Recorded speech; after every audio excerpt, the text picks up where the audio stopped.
1 Samuel chapter 15, verse 20.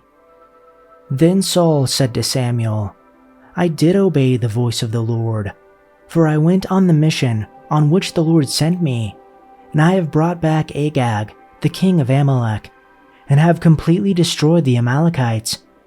But the people took some of the spoils, sheep and oxen, the choicest of the things designated for destruction, to sacrifice to the Lord your God at Gilgal. Samuel said, Does the Lord have as much delight in burnt offerings and sacrifices as in obeying the voice of the Lord? Behold, to obey is better than a sacrifice, and to pay attention is better than the fat of rams. For rebellion is as reprehensible as the sin of divination, and insubordination is as reprehensible as false religion and idolatry. Since you have rejected the word of the Lord, he has also rejected you from being king. Then Saul said to Samuel, I have sinned, for I have violated the command of the Lord and your words, because I feared the people and listened to their voice. Now then, please pardon my sin and return with me, so that I may worship the Lord. But Samuel said to Saul, I will not return with you, for you have rejected the word of the Lord, and the Lord has rejected you from being king over Israel. Then Samuel turned to go, but Saul grasped the edge of his robe and tore it off. So Samuel said to him, The Lord has torn the kingdom of Israel from you today, and has given it to your neighbor, who is better than you. Also, the glory of Israel will not lie nor change his mind, for he is not a man that he would change his mind. Then Saul said, I have sinned, but please honor me now before the elders of my people and before all Israel, and go back with me, so that I may worship the Lord your God. So Samuel went back, following Saul, and Saul worshipped the Lord. Then Samuel said, Bring me Agag, the king of the Amalekites. And Agag came to him cheerfully, and Agag said, Surely the bitterness of death is gone.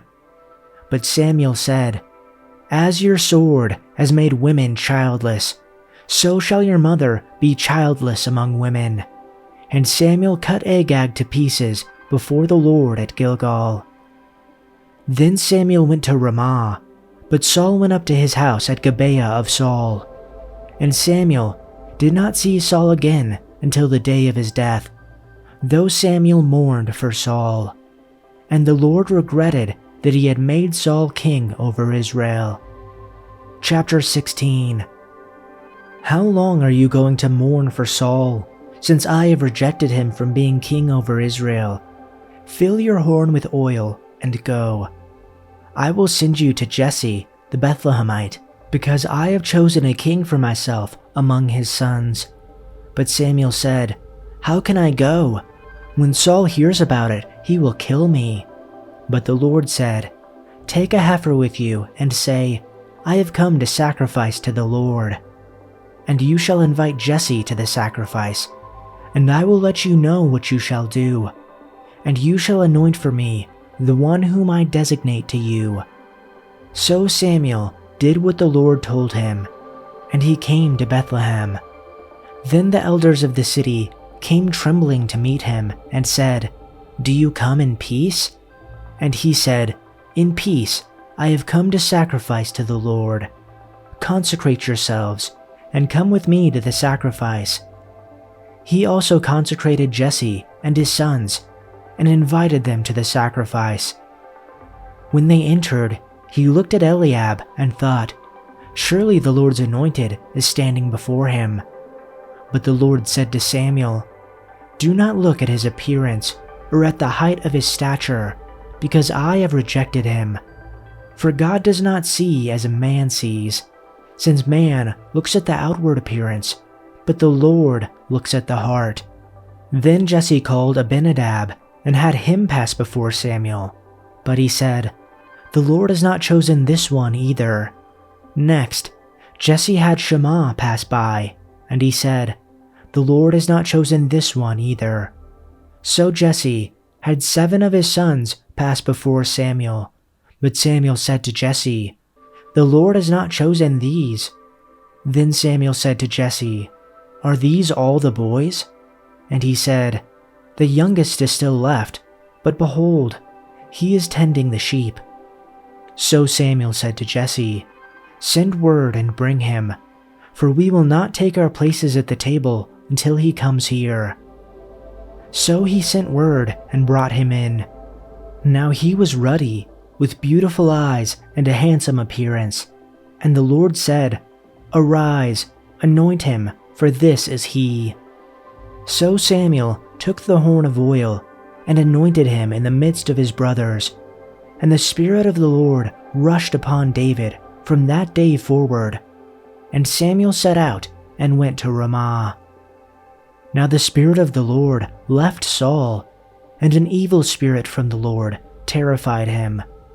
Saul's servants then said to him, "Behold now, an evil spirit from God is terrifying you. May our Lord now command your servants who are before you. Have them search for a man who is a skillful musician on the harp, and it shall come about, whenever the evil spirit from God is upon you, that he shall play the harp with his hand, and you will become well." So Saul said to his servants, "Now select for me a man who can play well, and bring him to me." Then one of the young men responded and said, "Behold, I have seen a son of Jesse the Bethlehemite, who is a skillful musician, a valiant, mighty man, a warrior, skillful in speech, and a handsome man, and the Lord is with him." So Saul sent messengers to Jesse to say, "Send me your son David, who is with the flock." And Jesse took a donkey, loaded with bread and a jug of wine, and he took a young goat, and sent them to Saul by his son David. Then David came to Saul and attended him. And Saul greatly loved him, and he became his armor-bearer. So Saul sent word to Jesse, saying, "Let David now be my attendant, for he has found favor in my sight." So it came about, whenever the evil spirit from God came to Saul, David would take the harp and play it with his hand, and Saul would feel relieved and become well, and the evil spirit would leave him. Chapter 17. Now the Philistines gathered their armies for battle, and they were gathered at Soakah, which belongs to Judah. And they camped between Soakah and Azekah in Ephes Dammim. Saul and the men of Israel were assembled and camped in the valley of Elah, and they drew up in battle formation to confront the Philistines. The Philistines were standing on the mountain on one side, while Israel was standing on the mountain on the other side, with the valley between them. Then a champion came forward from the army encampment of the Philistines, named Goliath from Gath. His height was 6 cubits and a span, and he had a bronze helmet on his head, and he wore scale armor, which weighed 5,000 shekels of bronze. He also had bronze greaves on his legs, and a bronze saber slung between his shoulders. The shaft of his spear was like a weaver's beam, and the head of his spear weighed 600 shekels of iron. And his shield carrier walked in front of him. He stood and shouted to the ranks of Israel and said to them, "Why do you come out to draw up in battle formation? Am I not a Philistine, and you the servants of Saul? Choose a man as your representative, and have him come down to me. If he is able to fight me and kill me, then we will become your servants. But if I prevail against him and kill him, then you shall become our servants and serve us." Then the Philistine said, "I have defied the ranks of Israel this day. Give me a man so that we may fight together." When Saul and all Israel heard these words of the Philistines, they were dismayed and very fearful. Now David was the son of the Ephrathite of Bethlehem in Judah, the man whose name was Jesse, and he had 8 sons. And Jesse was old in the days of Saul, advanced in years among men. The 3 older sons of Jesse had followed Saul to the battle, and the names of his 3 sons who had gone up to the battle were Eliab, the firstborn, and second to him Abinadab, and the third Shammah. So David was the youngest. Now the 3 oldest followed Saul, but David went back and forth from Saul to tend his father's flock at Bethlehem. And the Philistine came forward morning and evening, and took his stand for 40 days.